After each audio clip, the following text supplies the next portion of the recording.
Ladies and gentlemen, it is Sunday night, and your two favorite guys in the Bamaverse are back. We had a week hiatus. Never again. We do apologize for that. But let's go ahead and hit that like and subscribe button. Start interacting already. Hop in that live chat. If you're watching the replay, I want you to make sure and leave a great comment. As always, we are brought to you by Workspace Solutions and Omont Financial Partners. I am Justin Riley, and with me, as always, is the living legend that keeps this show afloat, the Coach Smook. What is going on, brother? What's going on, man? Roll Tide, brother.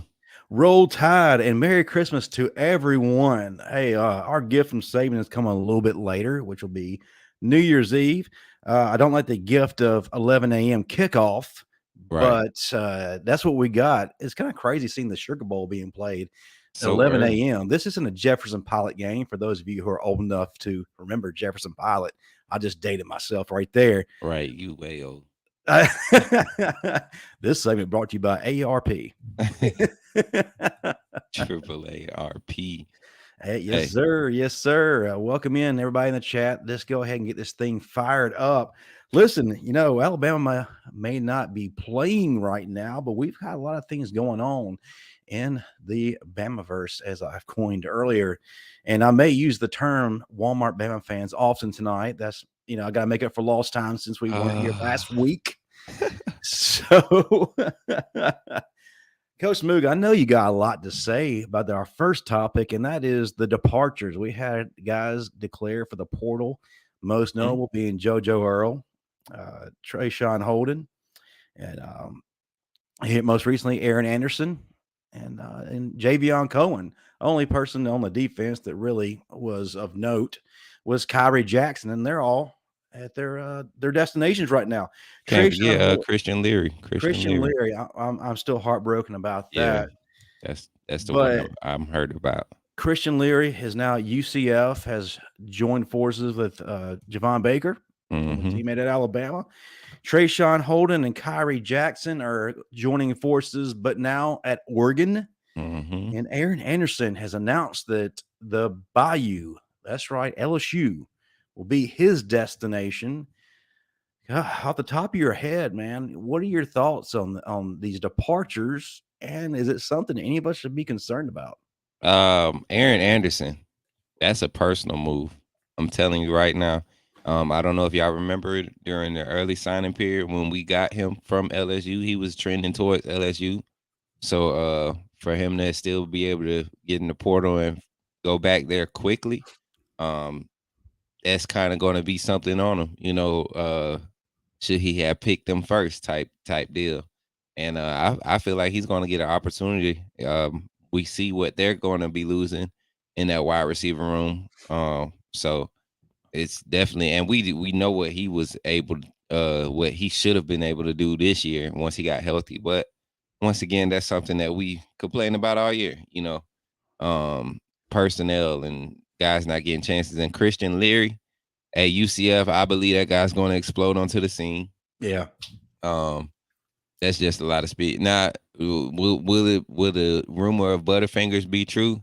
Javon Baker, even though he had a good year, he had a lot of drops this year over at UCF too. So that was yet to be, that's to be true. So hopefully Christian Leary experienced some great success. But Kyrie Jackson, maybe it won't be, you know, Oh maybe my these Lord. it's some nasty wide receivers over there in the pack. You look at Yeah. USC that he got to deal with the Mario kid from Mario USC for Williams. another year. Yeah. Like who else? They got Addison still gonna come back for another year. So it's like it's not gonna get easier. Then UCLA got some guys there's out there coming in. They got two guys coming in, wide receivers. Both of them are 4 stars, I believe. And they some dogs, man. And Kyrie, you saw what you saw what the true freshman did to you in the national championship, and then you also saw what happened to him against Texas in week 2. So yeah, we'll see. Hopefully he and Holden can hold on to something. So Maybe so, but Holden will be catching passes from Bo Nix. a Hmm. refugee from Auburn, who to his credit had a very good year in the Pac-12 because he actually had a coach, I think, that had some kind of common sense and was able to develop him and Yeah. have elevate his game considerably. Matter of fact, throughout the season, even towards the end there, he was being mentioned in Heisman Trophy talks, which is something that we never even once Right. considered.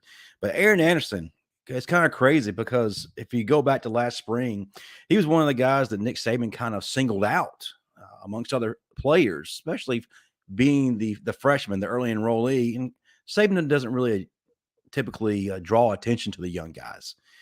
He kind of keeps those comments to himself, but he was impressed by him, spoke of him Yeah. highly, drew high praise, and he showed some things. We saw some film from practices, and we saw a little bit from what he did in the A-Day game. So we felt going into the season, he was going to be somebody that eventually got in the rotation and could be a significant contributor. Unfortunately, the injury crept in and he wasn't able to really get back. And when you have a lot of guys there, sometimes It's you kind of let be forgotten about. But the problem is, Bill O'Brien was not rotating guys or putting guys in there, despite the fact that the starting core was underwhelming at best this year. yeah. So I must have had some kind of negative impact to him personally, and he said deuces, and now he's in the value. I think he's looking at what happened to Trey Smith, Christian Leary. Uh I mean not Trey Smith. Trey Sanders. Trey Sanders. I said Trey Smith, but Trey Sanders, Christian Leary, even Holden, man, like Jones Bell, Daiu Jones Bell, like guys like that. I think he's looking at that, and even just this style of offense that's being ran right now. There's no scheme, nothing that benefits his style of play right now, and you got the freshmen in Bonds, Prentice, and Law, they got out there and they got their opportunity and they made, enough significant impact to where, they have kind of solidified themselves in competition for the next season.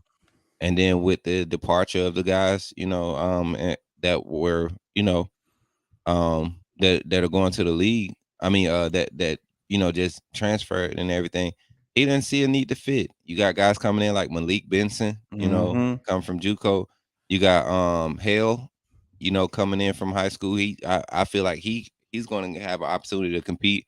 And then you got Emmanuel Henderson, who was at running back, but has been moved to that slot receiver where Aaron Anderson wanted to play. And we've seen what Henderson could do just from a route running concept when he got a few snaps during the season. So uh it's gonna be a full room. That's why I'm kind of glad that we get to see these guys. Hopefully we get to see a deep rotation of receivers in this bowl game. And but definitely the wide receiver core was affected the most. And I think the offensive line was kind of stacked. So with Yeah. Cohen leaving, even though that was a big thing, I think we get to see some guys that should have been getting reps when there was some slippage early in the season. So we'll Yeah. see how it pans out. Yeah, as far as Cohen goes, I think that he was being phased out just because of how well Tyler Booker was coming along. Yeah. And to be honest with you, Todd, Javion Cohen has not been what he was, I guess, 2 seasons ago. And a lot of times he was quitting on plays. Mm-hmm. He wasn't finishing strong, and he's had some off the field internal battles, and I don't think he may have quite overcome that, and maybe that's affected his play. Maybe now that he goes somewhere else, it gives him the opportunity to work through all of that. Yeah. And then also just personally knowing where he comes from, uh that sense of accountability is something new for a lot of players that come out of that program here in Central Phoenix City. Mhm. Ever since Nick's took over, Bo Nick's father, Pat, what's his name? Is Pat, right? Patrick Nix. Patrick. Yeah, since he took over that program, it's been kind of it's been kind of a carry, hold your hand through it all. You're kind of bigger than the game type attitude, and I would definitely think that Alabama has a sense of, humbling, has a way of humbling players like that, And Right. honestly, you got to remember he got into a position to even get on the field because of an injury. So he probably feeling a dog coming, from behind. He probably feeling that competition and not sensing that the sense of responsibility that's required to be um effective and consistent at this level. So yeah, sometimes some players find out that the lights are too bright and they go somewhere and they're able to thrive because the lights aren't as bright. And I feel like that's what his situation is going to be because Colin is a nasty dog, man, on that line. When he's able to focus, and I think the Right. lights were just a little bit too big for the kid, man. Perhaps. And one of the things that the Alabama fans have thrown out there here as of late that, well, ever since people started going to the portal, is the reason for this exit because Bill O'Brien would perhaps stay. And I think there's a small chance he may stay.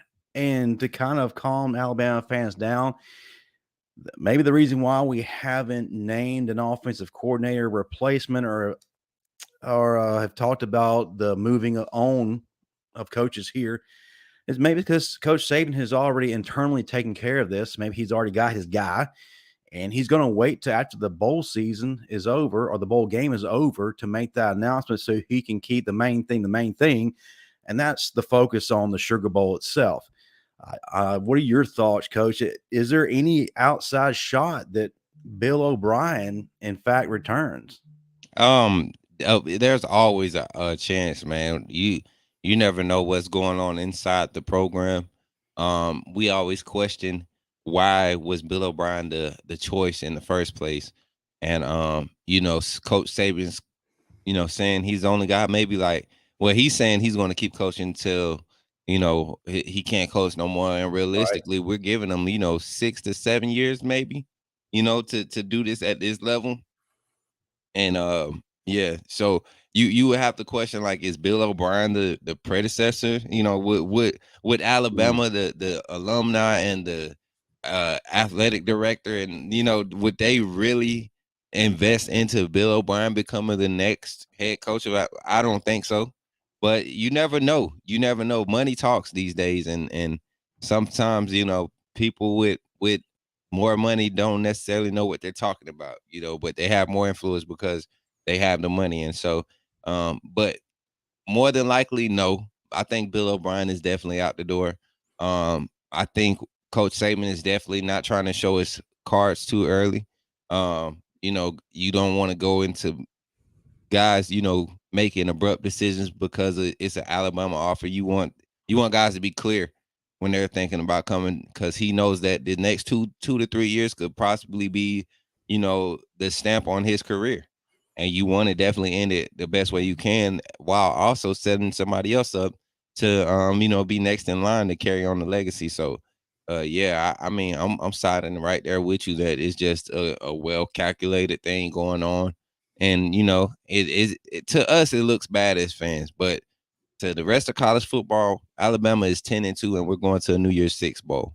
That's what some teams' goal is, a New Year's Six bowl.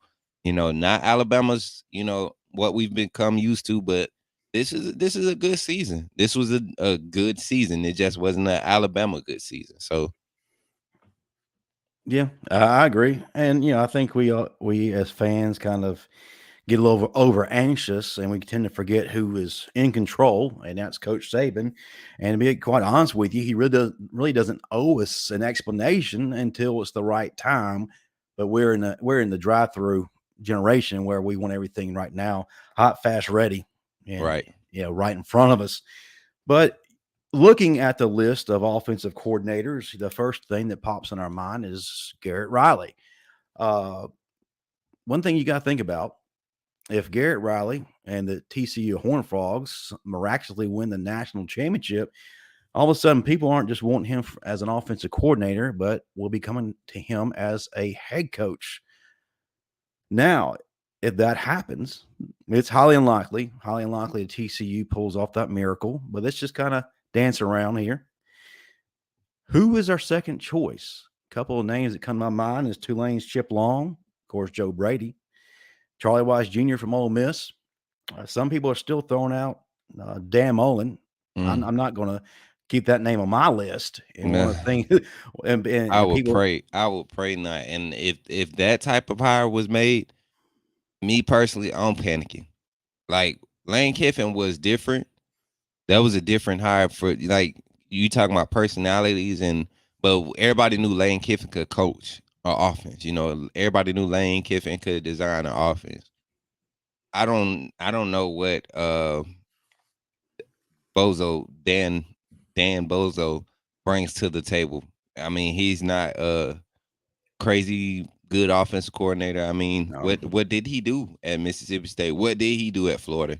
He got gift raps in Dak Prescott and even with Kyle Trask, you know, yeah, like you had gift raps, gifts. You had Kyle Pitts, you had like some of the best wide, personnel, specialty groups in some of the, that in those years were just different. They just were having their 1 years, and that's where he got a lot of hype from. So I don't get it. I don't see Dan Mullen being even a remotely being considered. yeah. And I always go back to the fact that Nick Saban wants personnel who are going to recruit and recruit hard, and And he can't recruit. he won't. Mm. He's made that public. This is not something I want to do. So the second thing is, and people bring this up, he is great with dual threat quarterbacks, kind of hinting towards what he could do for Jalen Milroe. Guys, for those of you who were using that argument, I got two words for you: Emory Jones. Yeah. No, I'm And not putting down Mr. Jones, but if he was the guru of dual threat, Emory would have had a much better season last year. Emory probably would have been here this year, but that's not the case at all. He had, I don't want to be unprofessional. He had a craptacular season last year. yeah. And I think that had a lot to do with a coach who doesn't know what he's doing. Yeah, and you think about it, you put a guy like Emory Jones with Mike Dayball or Yeah. Mike Ryan Dayball. Loxley, like like any of those guys that we've seen at Bama, they just it's something about scheming, Mhm. just not necessarily being able to draw up a play, but literally creating mismatches because you see this guy is better than that guy. If the defense is going to play me like this with this guy, boom, this is how I'm gonna expose the defense and make them respect it so I can get back to the simple things that are effective for us. So you only have to win. So my first year coaching, I was the wide receiver coach and I was the assistant offensive coordinator. And our coordinator, his thing was all I need to do is win he said 75 to 80% of my 14 big plays. So he said if I could win 8 or 9 of those out of the game, that's 2 to 3 big plays a quarter, or 3 to 4 big plays a quarter. He said if I could win 8 of those, he said I'm putting myself in a good position on the offensive side. That means running your comfortable plays, your dive plays, your quick Mhm. screens, whatever. But those 12 to 14 times you get those mismatches when you make a personnel switch and their defense is adjusting because of that personnel, you have to expose that 8 times a game. Yeah. If you do that, you find success. Lane Kiffin did that at a high rate. Mike Loxley did it at a high rate. Josh Hupel and those guys over at Tennessee, Mhm. they're doing that at a high rate. Even the guy at Georgia, Monken, Yeah. he's doing it at a high rate with what he has personnel wise, Stetson Bennett, his strengths. He puts him in positions to be successful. And then it doesn't help that you got, two beastly tight ends and Pitts Yeah. and Washington to just dump it off to. I mean, Pitts. I mean Washington and Brock Bowers. Bowers. You Bowers, know what I'm yeah. saying? Like I'm thinking about the other guy that they got. He's not even a factor right now, but he came from Florida and LSU. What's the guy name? I forget his name. Tight end Eric Gilbert. Eric Gilbert. Yeah, that. Before I get to this question right here, if you would give me your short list on offensive coordinator replacement should Bill O'Brien's tenure be done. Um, I think you named the two main ones, but I was looking at how Saban usually has done things in the past, and it's usually people who've kind of made him give him headaches.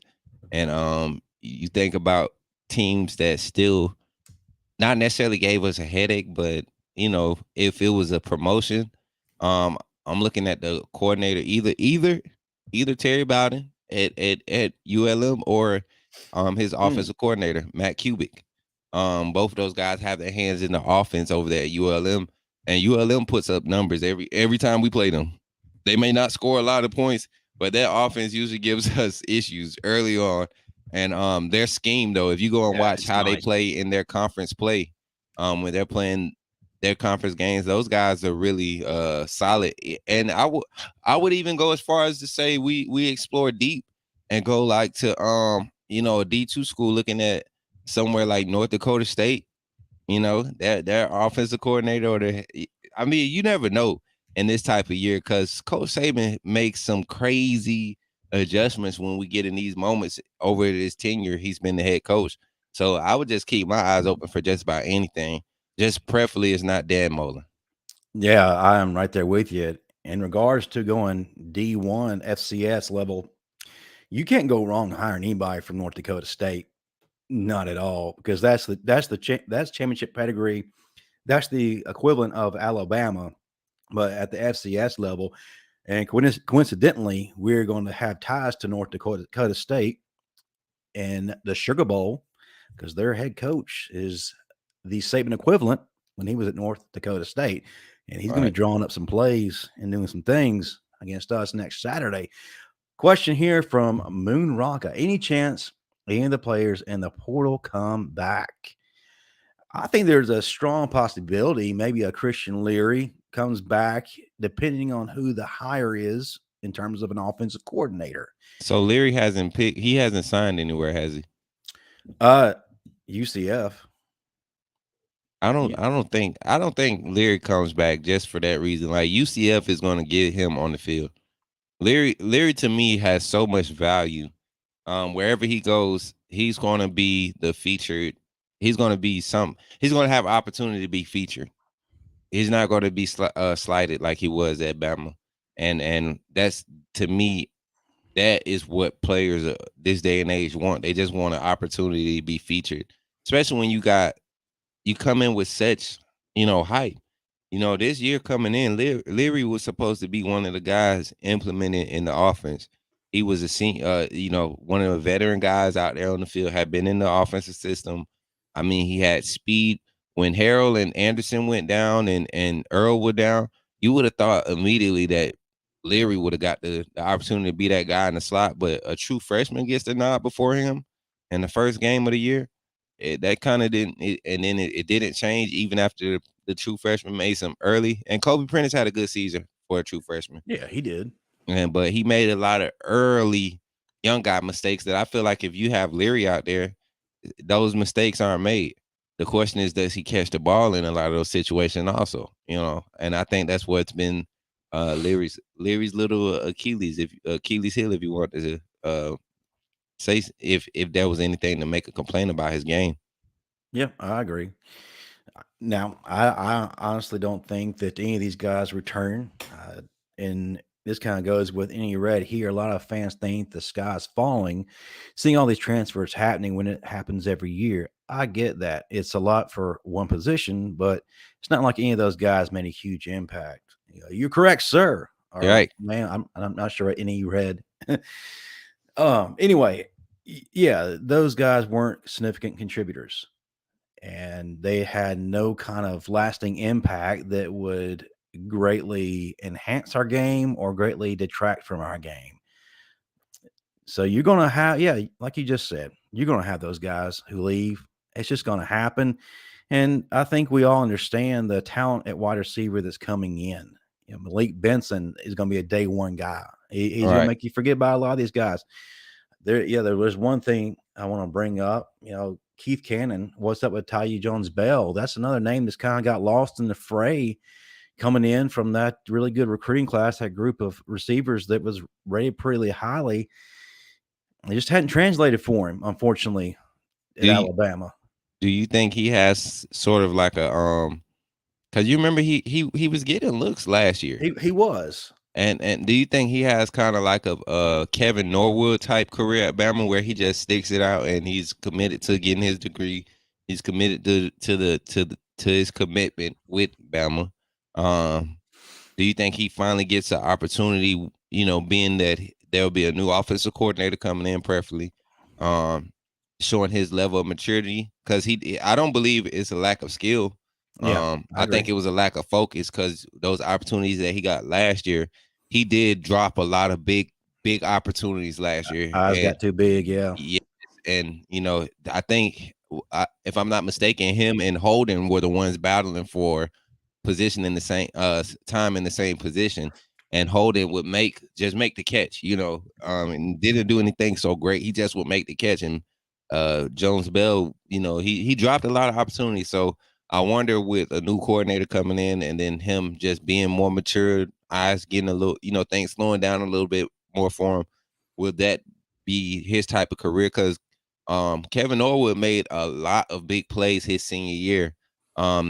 Going into that national championship year. So especially like in the big game against LSU, the right. the corner route on the sideline, like that was one of my favorite catches of Alabama history. Like Oh yeah, no that, doubt. that And bang route to the freaking, I mean, it was nasty, bro. And you his story behind it, knowing that he had his eyes closed, like it's yeah, crazy. it's amazing. And he'll tell you straight up too that he had no idea where his foot was. He had no idea where the ball was. He Yep. just sent up a prayer, closed his eyes, and that the ball was in his hands. In his He had hands. 1 foot in bounds. Because he That's couldn't all you see need. because of the light. Lights, yeah. Yeah. Kevin Norwood uh, progressed as his time at Bama went on, and he got better each year. Mr. Reliable, blue collar guy, deceptively fast. A lot of people don't give him credit for how fast he actually was, but Right. if we needed that first down or that big catch, he was going to get it for us. As far as Talia Jones Bell, it all really depends on the coordinator situation. Does this coordinator see him as a guy that can be featured in his offense? And if so, he may get the look, but you also got to look at the guys that are there, these young kids that are who are freshmen this year: Isaiah Bond, Kendrick Law, Kobe Prentice, and then who we got coming in. It's just hard for me to see him really getting that look when these guys are already ahead of him.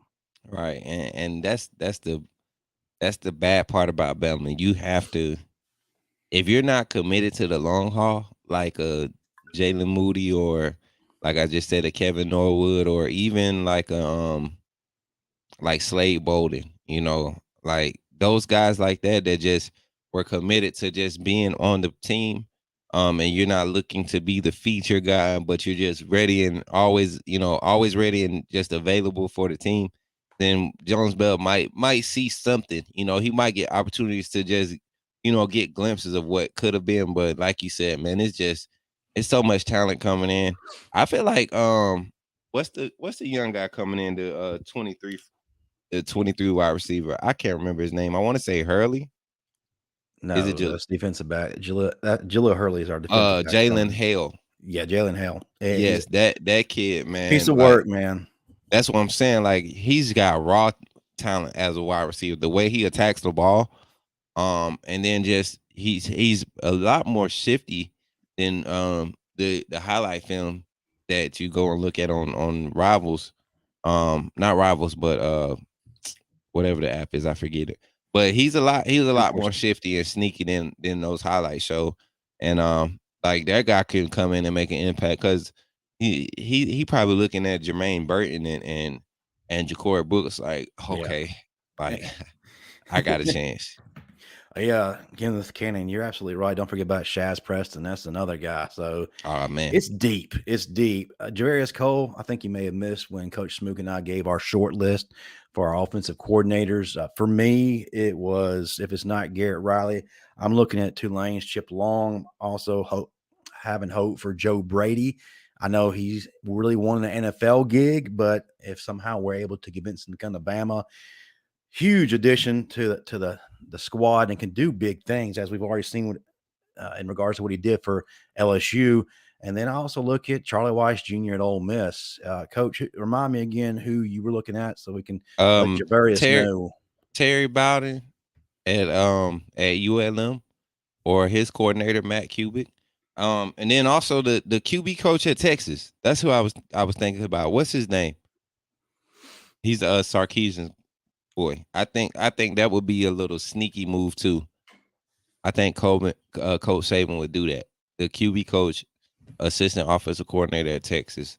I can't remember the guy's name, but they were talking about him when we played him, talking about how he had it helped uh the boy, whoever their quarterback name is. They was talking about it when he was lighting us up. Quinn Ewers. Quinn Ewers. Yeah, he was lighting us up. So that would be something. I'm excited about the hires, especially for the offensive side. I think defensively, we'll find a competent coordinator that's ready to come and coach under Saban. Hopefully, we can find Pruitt somewhere still sane. Well, in terms of Pruitt, while we all love to have him back, the question ultimately remains: is he going to be cleared of the NCAA probe? That's Right. the biggest thing, because if he comes to Alabama and that's still hanging over him, that could be quite a sticky situation for us. But yeah, We're not getting Will Muschamp. Will Muschamp is up at Georgia having a good life with his boy Kirby, and they gonna have a staff that defensive staff might stay together for another 3 to 4 years before guys start leaving. Like that's just how good it is right now up there, especially with the recruiting classes that they're yeah. bringing in too. They're gonna want to see those at least the next 2 years. They're gonna want to see those two out. Now, yeah, Marvin is actually a big advocate for Will Muschamp, but Mm-hmm. also Glenn Schumann.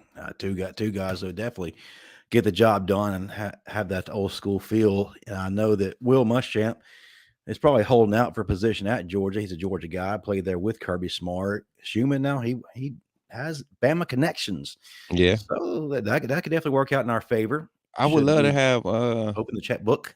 Would you want Billy Bags back up in Tuscaloosa? Billy Napier. No. You don't think so as an OC? Well, he hasn't been fired from Florida yet.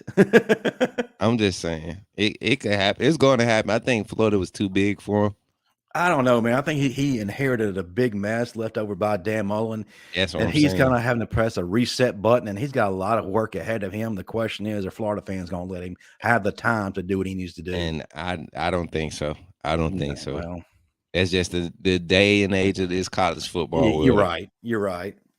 If you don't compete for a title year one, you're on the hot seat. Hmm. But let's yeah, get man.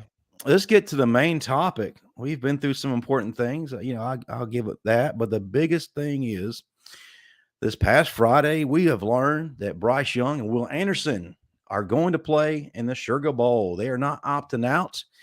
They are finishing what they start. We get one last round. Not only are they coming back, but so are the other draft eligible players. Right off the top of your head, Coach, what's your take? For me, I think we talked a little bit about this before we started. I was kind of in the middle. The Bama and me wanted them both to play because I want that final look, that final notch on their trophy, or not trophy, or their record. I want to see us play best on best against Kansas State. But the logical side of me says keep them safe. They need to live to play another day, and by that, their NFL future. No, it's not about the money, but it's about their future and able to make the kind of money that blesses them, but not only them, their families. You know, So I was kind of torn in between. I'm excited to have them back, but I'm also kind of nervous because I don't want their NFL future in jeopardy. I think this is a huge statement in terms of leadership, and it's definitely going to show something to these guys and to NFL GMs and scouts and coaches as far as how they can lead a team. But I've said too much. Go ahead. Let me know what you're thinking on it. No, man, I'm right there in the middle too. I think it's good that they're taking um that approach, being that it's football and I'm a leader. So if I want my guys to play hard, I gotta have to go out there. But I hope it's one of those things where guys are so on point that we make this game what we would expect when Alabama steps up against a Kansas State. And before the last 2 years, we would be like, okay, it's a blowout. Kind of like when Mac Jones took over to play against Michigan. We Right. knew coming in that that was going to be probably give us a good look for the first half. But once we settled in, we knew what time it was, and I feel like this game should be the same way. Um, I really wanted to see who was going to be handed the torch. Right. I wanted to see the competition kind of play out between Milroe and Simpson. But if we come in and handle business with guys not opting out, we come in and the starters, we do what I expect. Like I said, I expect this to be kind of like the week 1 game against Utah State. Come in with fresh energy, everybody healthy. We've got an extra few weeks to prepare for this opponent, and just kind of allow it to be like one of those games where boom, we're kind of solidifying that this is the transition stage, and let's get Milroe in there, in the third quarter with the second group. And let's see all the second group guys on defense. Let's see some freshmen, being that they just passed um the new rule with guys, true freshmen saving a year, and even if they play in the bowl game, if the bowl game's their fifth game, it don't count against them, so they still Right. saving a year. Like let's take advantage of all that, but definitely glad for these guys, because at the end of the day, you got to get on the field to get your money, anyways. So whether they do it for um combine workout, a pro day, or a senior bowl or whatever, like they're risking getting injured regardless. You might as well risk getting injured doing what you do anyways to earn it. To earn it anyway. So that's kind of where I'm at with it, but it does feel good to have, one more look at what possibly could have been Yeah. with these guys, and I'm kind of glad we just coming in with a little bit more. We kind of know what to expect from this team when they're playing at their top, and then when they're playing with that bottom, the aggravating part is not knowing who's going to show up. Yeah. Yeah. You're absolutely right.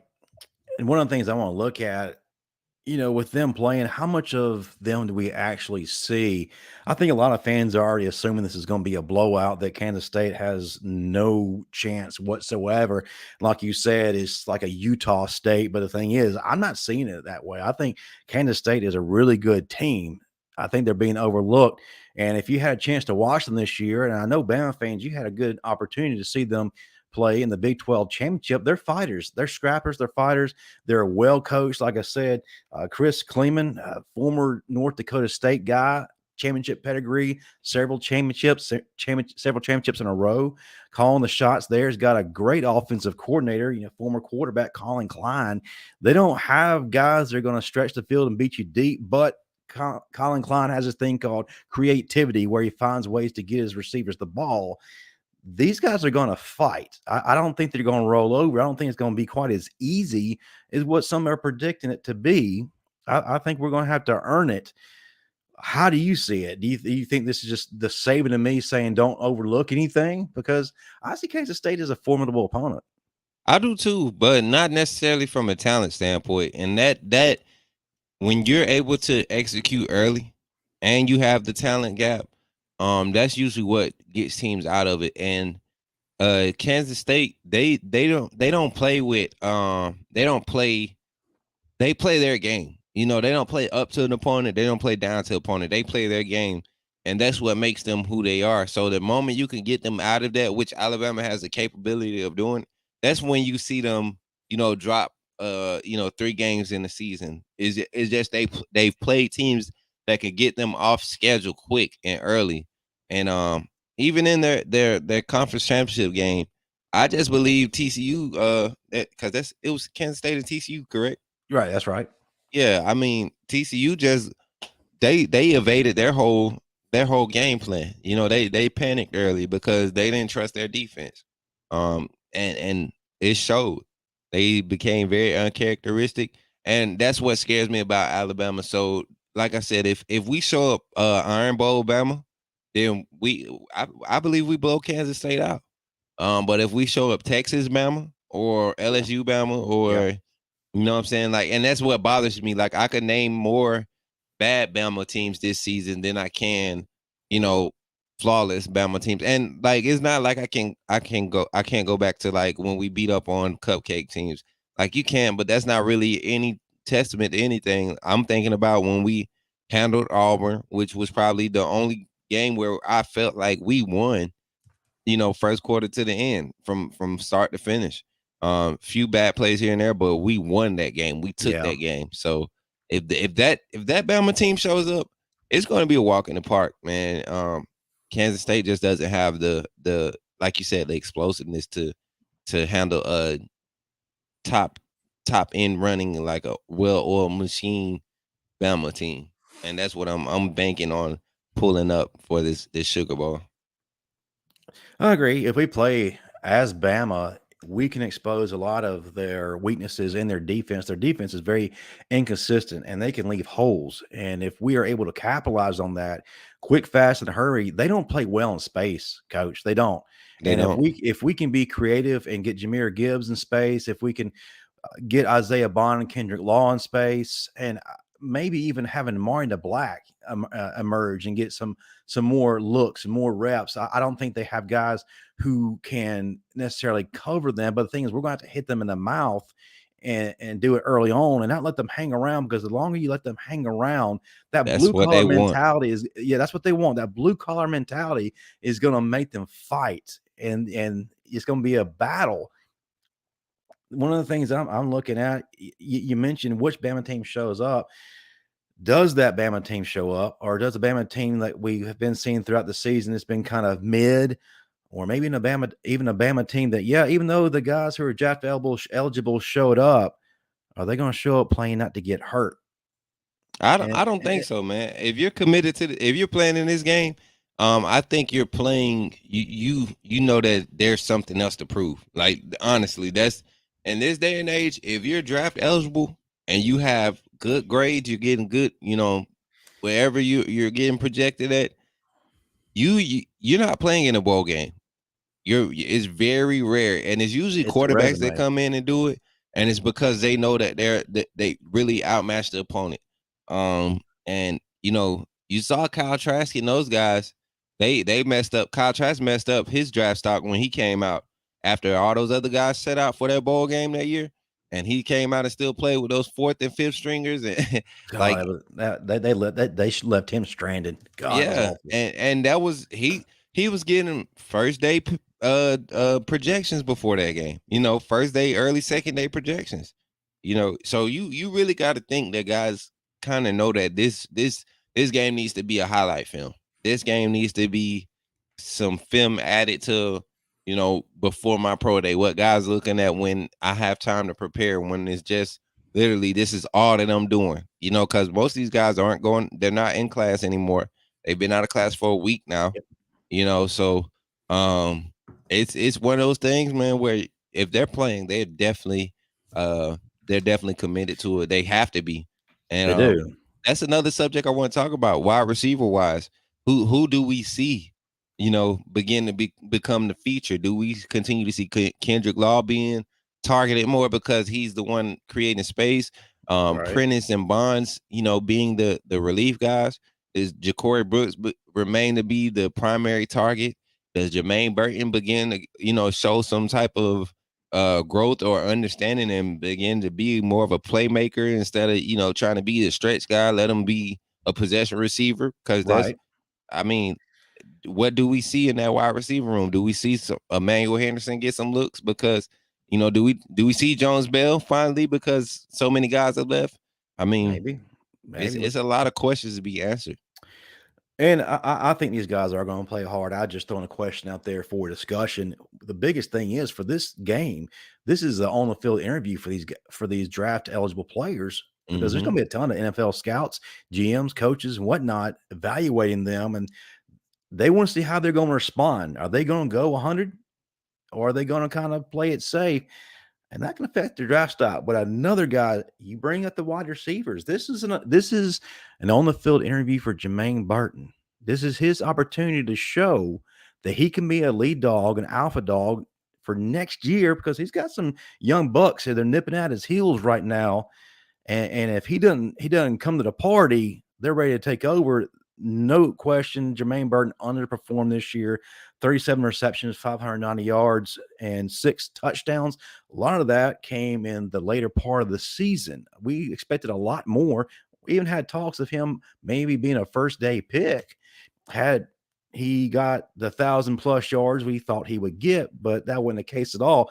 But this is the time for him to establish himself as a number one guy on that offense, other than Ja'Cory Brooks. And if he Right. can't do that, you got Kendrick Law, Jermaine Burton, and Kobe Prentice, Isaiah Bond, Shaz Preston, that they've been getting a lot of looks here as of late, meaning that Coach Saban is ready to get these guys on the field, and he's not going to be waiting around much longer to see if Jermaine Burton pans out. I think we forgetting that Tyler Harrell has an extra year too. That we're being catfished. He's not real. Hey, look, man. I'm If just if kidding. if Aaron Anderson is gone and Tyler Harrell is staying, there's a reason. I honestly believe Tyler Harrell is the slot receiver for next year. That's just my personal Okay. opinion. I believe he's the slot receiver. I think he's bought into being at 100%. I think he's, bought into getting that year, being in a system, understanding how things work. Because he came from Louisville, the level of commitment and process and how things work from Bama to a lot of schools is different. It's like going from private high school to G League, the NFL version. You know what I'm saying? Like, Yeah, like you're you right. get what I'm saying? Like, it's a different way of walking. Like, that's one of the main things. Um, my little bro, Benson, when he played at Bama, Markel Benton, my fault. He whenever I talk to him, he's like, man, it's like a job for real, man. It's like, you go from, just your schedule to how you eat, the things you Mhm. can do, the things you can say, it's just different. And you go from like different universities, it's not the same story all around. So you think about guys like that being affected at Bama is definitely a difference. So I Yeah, think Tyler Harrell is bought in, and I think we get to see him this game. I think we might be able to see him because we've seen him late in the games. If I would love to see him and Knee Black on the field at the same time. That I think that would be crazy with I would too. Prentice and Prentice and Bonds as the other two receivers. Like you could do some things. You could do some things. Yes, sir. Yes, sir. And of course, we're going to unpack a lot of that as we move forward next week. I'm sure, Coach Mook, if you're not busy with the family for Christmas, we can hop on here because it is game week and we need to kind hmm of get ready and get our minds right. But as we draw close to the finish of our show, I do want to turn it over to you and let you talk about what's going on for you, how folks can find you. We're a family of networks, so I want to promote what you got going on. And guys, and the chat, listen to what Coach Mook says as far as where you can find them, because I want you to show support and go over there and subscribe, follow all that stuff. And also right now, hit that like button, hit subscribe if you hadn't done so already. Coach Smoot, go ahead and tell them what's going on with you. Justin, I'm sorry, but I have to address this. What we dressing? Dro Capone. We My guy said we need a QB. No, we I don't. hope that we don't need a QB. We have two QBs right now that anywhere else with a competent coordinator would be starting and thriving. Y'all gonna get off of Jalen Milroe. I Yeah, honestly you believe need Ty to. Simpson.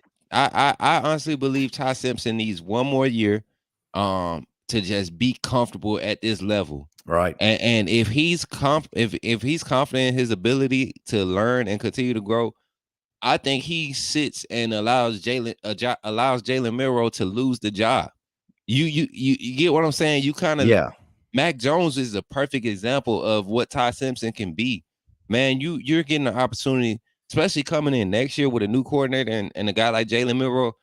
Offense with an athletic quarterback that can put up numbers early. We saw what what that did for Mac Jones playing behind Tua and Jalen Hurts. You get what I'm saying? He got snaps that year when Hurts and Tua were the two quarterbacks battling for the starting position. And then you come back the next year and play another year behind, Tua.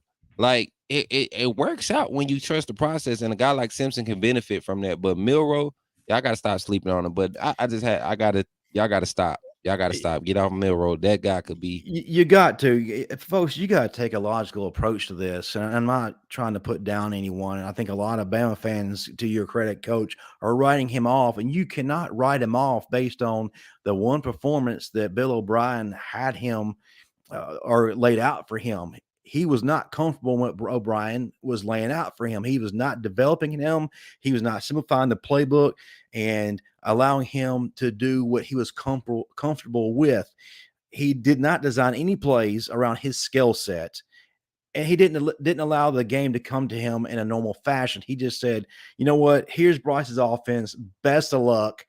Let's do this." And that don't work. You get a competent coordinator in there, like you said, coach, you got to give him the opportunity to lose that job. You get a good coordinator in there who knows how to develop guys and develop guys at a speed that is comfortable to them. We Yes, may see a totally different Jalen Milrow, but then teach him each level of the field by bits and pieces, so he gets more comfortable scanning it. An athletic quarterback that can use their legs, it's hard to make them sit. So why take their best ability from them by designing plays that really don't benefit him, when you could really just move the pocket for him and allow things to just flow into his vision, so he has less space for error, less margin of error, because you're putting things into his window. Like, that's how you develop quarterbacks. That's why Jalen Hurts thrived his freshman year.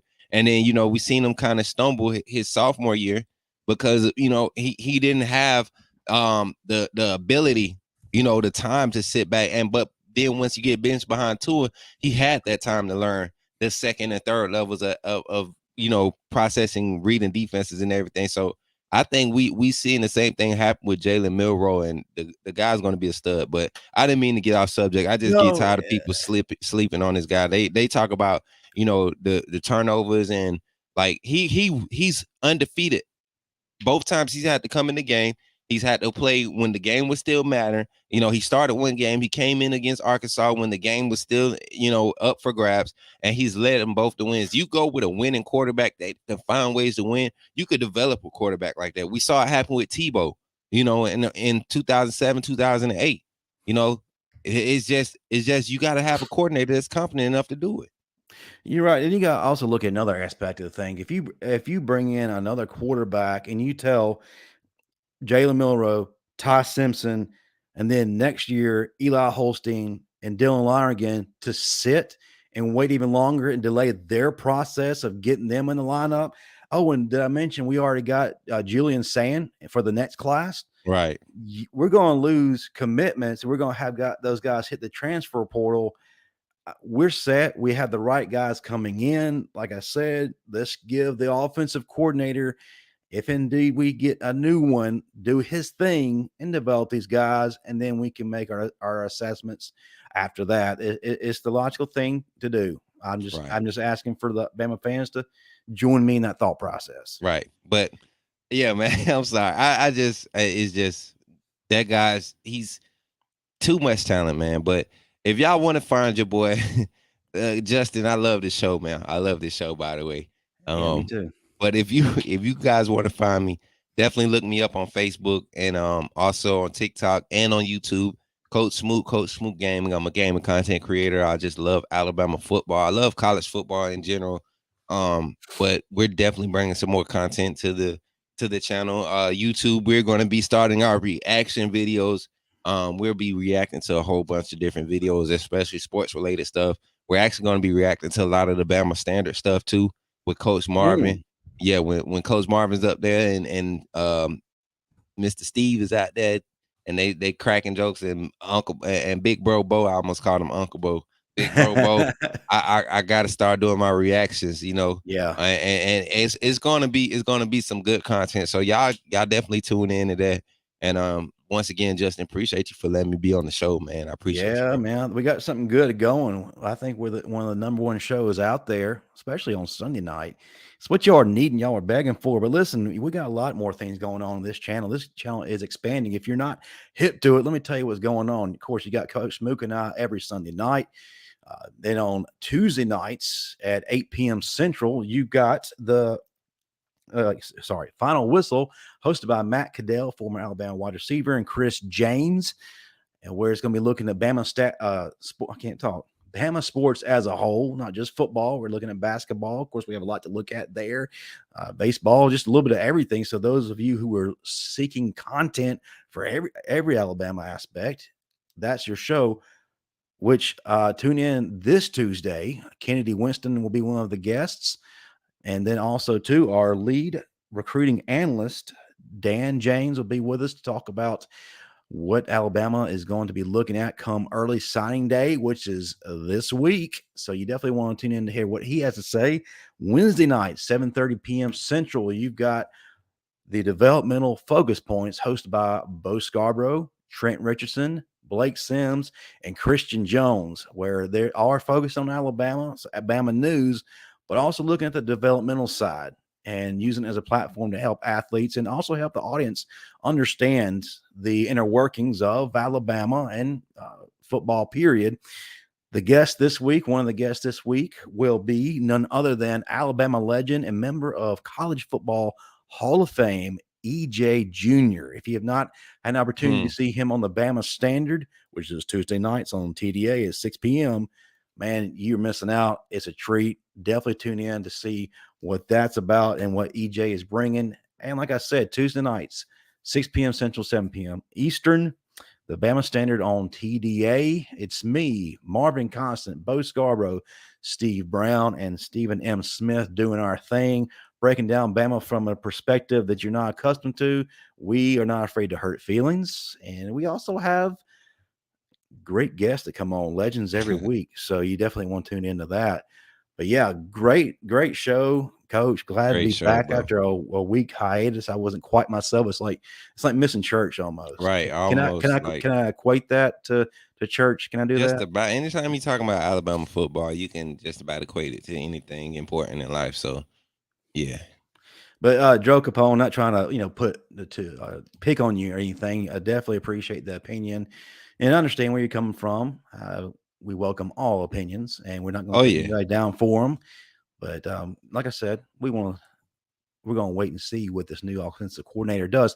But yeah, Merry Christmas to all, and Everybody.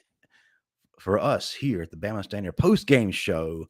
Roll Tide and good night, guys. Roll Tide, everybody. Yeah. Let's see. Done.